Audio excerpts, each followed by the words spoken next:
I think the 4-year-old understands because he's always telling me, like, I want to go home. I want to go home. And it's hard to explain to him that we don't have a home. So, I just try to tell them, like, this is our home, like, wherever we're at that moment. So, we were staying in an apartment, but I just couldn't come up with the money anymore. And we were evicted. That's how we ended up homeless. We were staying at a park, and it was out in the open, and it's not the best part of town to stay at, for an adult, and especially not for a child. My kids are 3, 4, and 10.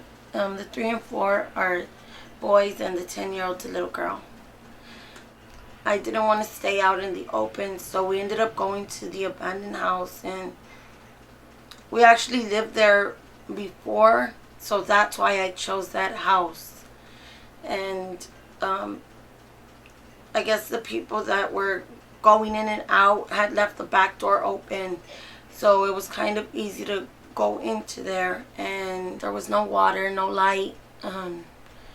We lived in the kitchen area of that abandoned house, and like all day, like whatever my kids ate at school, that was the last meal for the day. I mean, I had got assistance like the SNAP program, which is the food stamps, but it kind of goes by fast. The food would go rotten, or the ants would get in it.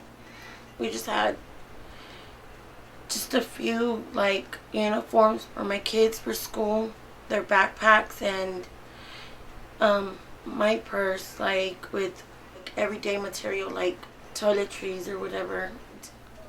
I would like wash my kids' clothes by hand every day. I would like get water from the neighbor and stuff like that. But somebody ended up calling the cops on us, and the cops forced us to leave because if I was able to break into that house to get my kids in, there's no telling who else could break into that house. They were able to find us a place to stay for the night.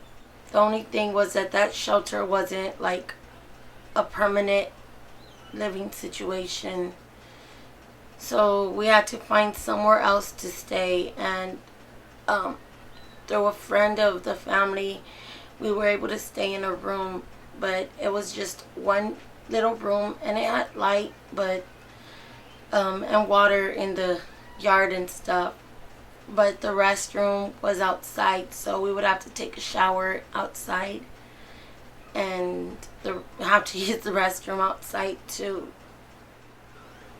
I felt like we were stepping on eggshells, because I didn't have nowhere else to go.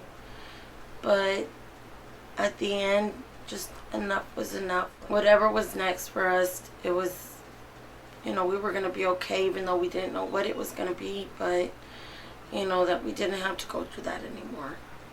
Don't judge somebody, if you don't know their situation.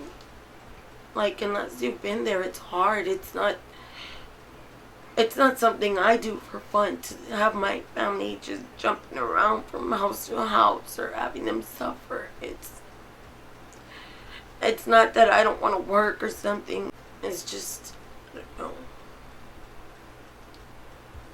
It's a lot still.